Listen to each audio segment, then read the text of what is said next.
Hey everyone, this is Mike, and today I'm going to be doing the level 80 overview of the Dark Knight. Initial impressions on the job when they first showed its rework were very bad in my opinion, because it just looked like a different warrior. Because we already had Bloodspiller and Quietus, which were very much similar to Decimate and Fellcleave of Warrior. Blood Gauge was kind of similar to the Beast Gauge, and now they reworked Lyrium into working almost exactly the same as in the release. So initial impressions of the job were pretty bad, but then I ended up leveling it to 80 as I am doing with all of my other jobs, and through leveling it to 80 I actually came to like the job quite a bit. Back in Heavensward, Dark Knight was probably my favorite tank to play, kind of like how Gunbreaker is currently my favorite job. Back in Heavensward that was Dark Knight, and then when I wanted to chill I'd play Warrior. Right now it's like I play Gunbreaker, if I want to chill I play Warrior.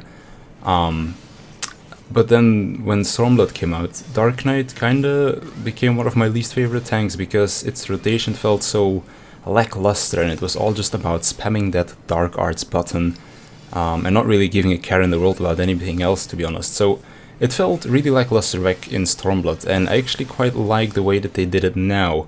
There are still a few things that are of course annoying me a little bit, like for example that Delirium being pretty much a copy-paste of in-release of Warrior. But it does set itself apart enough that it would make me want to play Dark Knight. So now that I actually have it at level 80, I'd actually really like to take it into raid as well, so maybe next week when I do my weeklies, there might be some videos of Dark Knight clears on the channel. Depends if my raid team will let me play it, to be honest, because I actually really want to try it out. But yeah, so talking about Dark Knight and how it works. So it's a really simple, straightforward job. But it's all about resource management. So Dark Knight works with 3 different resources / buffs. We have a dark side buff that we want to keep up 100% of the time because it increases our damage. This buff kind of takes care of itself. It's really just the application, like the initial application, that you need to worry about. Then we have our blood gauge, which we can fill in a few different ways. And then Dark Knight has always been the mana tank, because they use their mana to spend on certain actions. Now, the way it all flows together actually works pretty well. You can spend your mana on 2 things mainly. You have your damaging abilities, but you also have one very powerful defensive tool. Now, you might be wondering, well, if mana makes me do more damage, why would I spend mana on defensive stuff, whereas tanks usually have a lot of defensive capabilities already, especially now in Shadowbringers. So why would I want to spend mana on defensive capabilities when I could just spend it on offense and get a better part or kill the boss faster or something like that? Well, that is because if you use your defensive tool, which is called the Blackest Night, if you use it correctly, you're actually refunded the mana in the form of a buff called Dark Arts. So Dark Arts is not just a button that you spam anymore, it is a buff which you can have 1 Dark Arts at a time. It lasts indefinitely until you use it. And basically what it allows you to do is use one of your offensive mana actions without having to pay the mana cost. So you're basically refunded the mana that you spend on this defensive tool. Now, the only issue that I initially had with the Blackest Night is the fact that it's not free. The Blackest Night is Dark Knight's spammable defensive tool, kind of like Raw Intuition or Sheltron from the other tanks. So it felt kind of bad, you having to pay a cost and having to take a risk. Because if the Blackest Night is a shield, if the shield didn't break, you wouldn't get this Dark Arts, this refund of your mana, so it would feel really bad. But after having played with Dark Knight a bit more, I've come to realize that the Blackest Night is insanely OP, so it's definitely worth spending the 3000 mana and taking this gamble. But yeah, so maybe slight change with the Blackest Night might be in order to bring it more in line with the other tanks. Because it is that powerful and it's not free. But then on the other hand, I can also see you need to spend a little bit of a risk factor because it is such a very powerful ability. So, with all of that being said, let's take a closer look at what Dark Knight has to offer. So, first of all, let's take a look at our combos. Dark Knight has 2 very super simple combos. When it comes to single target, we have a Soul Eater combo, which looks like this. This will do 2 things for us. First of all, it will give us 600 mana, which is going to be really important to get our mana back up. And it will also give us 20 blood gauge on the 3rd hit. When it comes to AoE, we have Unleash into Stalwart Soul. This will do kind of the same thing as our 1, 2, 3 single target combo does, is that it will give us 600 MP as well as 20 blood gauge. Then of course with this blood gauge we can spend it on 3 abilities, so I'm gonna build up some more blood gauge real quick. Now it's actually better if I just spam my AoE combo. So as you can see, my blood gauge abilities are lighting up. Oh yeah, and if you hit your stuff out of combo, you want to generate the blood gauge, of course. So there we go, we have 100 blood, so we can spend it on Blood Spiller, which is our single target attack, and we can spend it on Quietus, which is our AoE attack. Unlike back in Stormblood, Quietus does not restore your MP anymore. This is just a damaging ability now. Very quickly, I'm gonna get myself 50 gauge again, so that I can show our final ability. Both Quietus and Blood Spiller are GCDs. This one, Living Shadow, is an off GCD. Now, the one thing about Living Shadow is that technically it's a glorified dot. So when I use this, I'm gonna pull out a Living Shadow, a clone of myself, I guess you could say, and it'll just attack the target that I'm currently attacking. Now, the rotation that the Living Shadow does is set, so you can't interact with your clone in any way or form. So it'll always do the same amount of damage, just about. If it crits, because as you can see, like, it just used the crit on the enemy, and here it did again. So it might do some more damage every now and then, but that's kind of also how dots work. Dots can crit whenever they tick. So this is technically a glorified dot, if I were to say it like that, but it does look pretty cool. So those are the 3 things that we can do with our blood gauge to spend them. Now there are of course a few more ways to get the blood gauge. So other than just using Stalwart Soul or Soul Eater, we can also use Blood Weapon. Now back in Stormblood, and I believe in Heavensward as well, this would increase your attack speed and make you regenerate a lot more MP. Now the attack speed thing is gone from this ability now, but it will still restore more MP, so on every hit that you do, you will restore 600 MP, and you will also generate 10 blood gauge for every action that you use. So if I were to use some of my mana abilities real quick to get rid of some of my mana, I use my blood weapon and I start using abilities. You can see that I'm generating 600 MP per ability as well as 10 blood gauge. So you're going to be using this in your opener so that you can get up to 100 blood gauge, or more specifically 50 blood gauge, as quickly as possible, so you can get your Living Shadow out. So that's another way that you can build your blood gauge. Now, one final thing that we can do to generate more mana is we can use Delirium. So as I said in the little opening segment, Delirium is kind of like Warriors in the release. So if you saw Warriors video, you kind of know what it does. But basically this allows us to use a maximum of 5 Blood Spillers or Quietuses, and this will also restore, I believe it's 200 MP every time that we land a skill. So I use Delirium, and now I can just spam Delirium, Blood Spillers and Quietuses until the buff runs out, and it's 10 seconds, so that means that you can get 5 of them in that window. So that's how that works. Now, there's one other way that we can generate mana, and that is by using Carbon Spit. This will deal damage and also generate 600 MP. So as you can see, the 600 MP thing is usually what you end up getting back. It's only with Delirium that you only get 200. So that's how you can kind of plan around your mana usage and such as well. Other than that, we have 2 more normal off GCDs left. We have Salted Earth, which is just a damage over time ability for everything that is in the area. There's nothing special like bound together with it. Back in Stormblood it used to generate blood gauge, doesn't do that anymore. It's just a straight up dot in an AoE effect. And we also have Bissell Drain. This will regenerate some HP. So this is really nice for when you're doing dungeons, for example. You pull 10 mobs, you throw it on the mobs, and you're going to heal yourself for quite a bit. Now, let's go into our last 2 of GCDs, which are our mana spenders. Oh, I actually forgot about our gap closer. We have Plunge. This is a 2 charge ability as a gap closer. But back onto the mana spending abilities. So these will do two things. First of all, they'll make it so that we spend some mana, which is important because you never want to be capped on mana as a Dark Knight. As when you're capped on mana, all of the mana ticks that you passively get, as well as all the mana that you generate through Carve and Spit, through Delirium, through Blood Weapon, Siphon Strike, or Stalwart Soul, will go to waste. So it's all missed potential DPS. So you either want to use Edge of Shadow or Flood of Shadow, or you want to use your Blackest Night, which is your defensive ability. So Edge of Shadow, really simple, single target ability. Flood of Shadow, this is a AoE ability. This is a line ability, but it's pretty wide. As you can see, like the whole animation pretty much clips everything. And I believe that the AoE is actually a little bit bigger than the animation that's on. So it's actually pretty wide. So it's kind of difficult to miss this, but you do have to kind of line it up when you're AoEing mob hacks.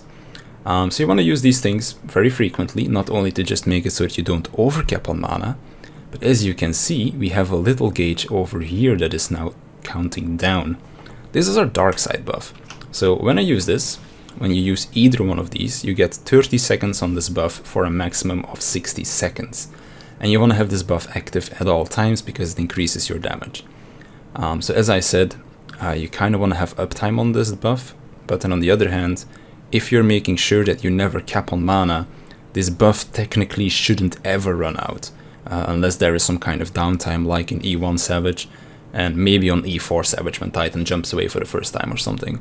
But technically it's almost impossible to drop this in a normal fight, unless it has some severe downtime. And that's pretty much it for what we have for our damaging rotation. Everything else that we have on Dark Knight is all focused on our defensive toolkit, which Dark Knights is really strong when it comes to mitigating normal attacks and more specifically magical attacks. But when it comes to our ultimate cooldown, we probably have the worst. So let's talk about that one first. Living Dead is really good and really bad at the same time. It's pretty good because it's on a very low cooldown, kind of like how Warrior has Home Gang, that it is really good because it is on such a low cooldown, so you can use it sometimes 2, maybe 3 times a fight if it's a long fight. Now the problem of Living Dead is that you technically die during this. So when you technically die, you get a buff called Walking Dead, and then you have 10 seconds to be healed to full HP. Meaning that if you're still taking damage from the boss, this will tick down your HP as well. So your healers need to be able to heal you all the way to full in order for you to survive. Because if you're not at maximum HP, when the buff ticks to 0, you die. You actually die this time. Now, of course, since White Mage is currently one of the strongest healers out there, most groups are gonna have a White Mage, meaning that you'll have access to Benediction, and Benediction just completely trivializes this effect. But it does mean that they need to use a Benediction to keep you alive, whereas otherwise they might have been able to use it just to, like after a Tank Buster or something like that, where you do not use that Living Dead. So on one hand, it is pretty good because it also has a long duration. It's also pretty easy to cast, like whereas something like a Home Gang or a Superb Light have some pretty tight timings, especially on Titan, for example. This one you just pop it, and then when you die, when the boss kills you, that's when its effect comes into action. So it doesn't really require tight timing at all. But then to heal it, that's where the main problem comes with the ability. Of course, if you don't care about all of the optimized healing stuff, this doesn't really matter as much because your healers can just spam heal you for a few seconds. But that's the main reason why a lot of people don't like Living Dead that much. But on the other hand, Dark Knight does boast some of the strongest personal defensive kit. Only second to Warrior, I would want to say, because Warrior does have some more self-sustain. But when it comes to preventing damage, Dark Knight is probably the best out there. So as with all tanks, we have Rampart. Every tank has this, 20% cooldown. For our 2-minute buff, we have Shadow Wall, 30% 10 seconds, just like with every other tank. For our party buff, we have Dark Missionary, reduces magic damage taken by 10%. I think this is exactly the same as Gunbreakers. So it's pretty good. Of course, it only works on magic damage, so stuff like on E1 Savage, most of the AoEs are gravity damage, so it doesn't work on that. But then when it comes to our personal special cooldowns, that's where Dark Knight becomes incredibly strong. So our special cooldown is called Dark Mind. This got nerfed slightly, but deserved the nerf, to be honest. This is a 1 minute cooldown ability, and it will reduce the damage you take by 20% if it's magic damage. So it only works on magic damage, but it is a cooldown that you're going to have available for pretty much every tank buster in the game. So it's low cooldown and it's high, like 20% is relatively high when it comes to these kind of cooldowns. So it's incredibly strong when you do have magic tank busters. Now, of course, not every tank buster is magic. When we look at E1 Savage, that's a physical tank buster, but when we look at E2 Savage, that is a magical tank buster, so you'll be able to have this up on every tank buster. And not only that, we also have the Blackest Night. This creates a shield on either yourself or the party member that you targeted on, because you can also use this on other people, and it will generate a 25% HP barrier. So, seeing as I have 130,000 HP, 25% of that would be around 35,000 or something like that. So that is a pretty beefy shield. So whereas all of the other tanks are mitigating the tank buster through damage reduction, Dark Knight just creates a shield on top of it. So there is going to be a lot of cases where sometimes you'll almost be able to completely negate the damage that the tank buster does. Now, of course, I haven't played Dark Knight in Savage yet in my group, so I can't say it for the Savage tank busters, but I can already see me taking a lot less damage on some of the fights already, where I sometimes drop really low when I play Warrior or I play Gunbreaker. But when it comes to dungeons, you can sometimes just completely mitigate tank busters using this and take 0 damage. So this is incredibly strong, which is also why I'm kind of okay with it costing 3000 MP. As you can see, if I click it, rip 3000 MP. But as I say, if this shield was to break from the damage, then this little button, this square right here will light up, meaning that I have been granted a Dark Arts. And as long as that button is active, I can spend either Edge of Shadow or Flood of Shadow without any mana cost. And this is actually kind of important as well, because you can manipulate your Blackest Night so that you'll have this extra Dark Arts available to spend during burst windows. So this is where Dark Knight can kind of optimize quite a bit. So for example, say your opener. You kind of want to use Blackest Night in your opener so that you'll have a 4th Edge of Shadow ready during your opener burst, whereas normally if you do your opener, you'll only have 3 of them available because it's 3000 mana, you have 10,000 mana pool, so you'll only get 3 of them in there in a short period of time. But if right before the pull you put Blackest Night on yourself or on the main tank, well, preferably the main tank if you're not the main tank, of course, then you'll get this extra Edge of Shadow, and by the time where you start spamming these, you'll actually have a 4th one available, as you'll have regented the mana. So I think that's pretty cool. It's a really nice addition. At first I thought it was kind of lackluster, it just being like, oh, you just get refunded the mana. But when you take into account that you can line this up with raid buffs and such, it's actually a pretty powerful tool to optimize your damage as well. So yeah, that's pretty much it when it comes to our defensive toolkit. It's really strong, it has some really nice low cooldown abilities, especially when it comes to taking magic damage. But even in a physical damage fight, like say you can't use Dark Mind at all, it will still be totally fine, because if you compare yourself to a Paladin, you have Rampart, you have Shadow Wall, which are the alternatives to Rampart and Sentinel on Paladin, and then your Blackest Night is just a way better Sheltron. So still, its normal defensive capabilities are perfectly fine even in a physical damage fight, but pretty much every fight out there has some kind of magical damage in it, so you don't really have to worry about that all too much. So all that's left is kind of to show you how its rotation flows. So you could already see a little bit at the start of the video when I was doing the opening segment, but I'll pretty quickly go about showing some of it off as well, kind of show you how it works. So when you start a fight, you want to use your blood weapon so that you can use your Living Shadow as soon as possible. Now, one of the things that I forget to mention in the Warrior video is that you can now use In Release and thus also Delirium during your combo, because it doesn't break your combo. And since our combos now have a longer time before they break because of timing out, you can actually get a full Delirium in between your normal combos. Now, of course, with the warrior rotation, I never really paid attention to it, because you usually finish your combo before you go into inner release. But especially with the Dark Knight opener, for example, you actually go into your Delirium mid-combo. So that's something that you'll see me do as well.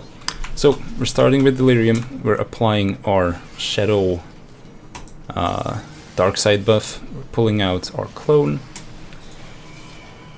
And then we go into our Delirium.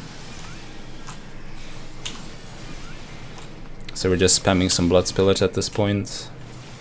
And then once we have enough mana, we use some more Edge of Shadows, and then we finish our combo. So that's kind of the opener. It flows pretty well. And then from here on out, all you're really doing is just doing your 1, 2, 3s, your Blood Spillers, once you have enough gauge for it. You don't necessarily have to save gauge for Living Shadow, as Living Shadow is 2 minutes, Blood Weapon is 1 minute. So Blood Weapon will always like kind of be there as the prep for your Living Shadow. So by the time that your Living Shadow rolls around, you're gonna have your Blood Weapon ready to just generate quickly 50 gauge for you if you need it. So definitely make sure that you use your Blood Weapon on cooldown, as it's not only more blood gauge, but it's also more mana that you can spend on those Edge of Shadows to keep your Dark Side buff up. So as you can see, I'm usually just keeping myself around 3k is kind of what you should do when it comes to progression. For raiding, because 3000 mana is what you need for a Blackest Night. So once you go over that 3000, that's where you can use like a Edge of Shadow. But once you know just how much you need your Blackest Night and where you need them in the fight, you can actually start spending below that 3k threshold, and then just build up the mana for when you know that you're gonna need it. And then here we can go into our Blood Spiller again.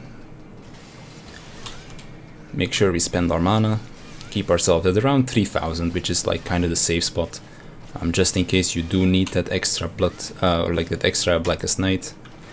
And then as you can see here, our Blood Weapon is gonna come up, and our Living Shadow will be a few seconds after that. So we just make sure that we save up enough blood gauge for that. But as you can see, like when you go into Blood Weapon, you just generate 50 gauge so quickly. So that keeping aside the 50 gauge for your Shadow Clone really isn't all that bad, to be honest. And then you also generate a bunch of mana so that you can spend some of those on Edge of Shadows. So that's pretty much Dark Knight. It's a relatively slower tank to play now than it used to be. I thought it was going to be very spammy with how this Edge of Shadow works, but the mana regen outside of Blood Weapon is actually slow enough for it to not feel like a spammy job anymore like it used to in Stormblood. So it's actually a lot more fun to play, and I actually really enjoy it. So if you're somebody that used to like it back in Heavensward or something, it is going to feel pretty different. It's not as high APM anymore as I thought it was gonna be.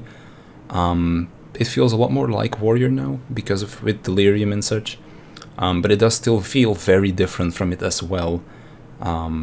To make it feel like its own job, and it's actually pretty enjoyable to play.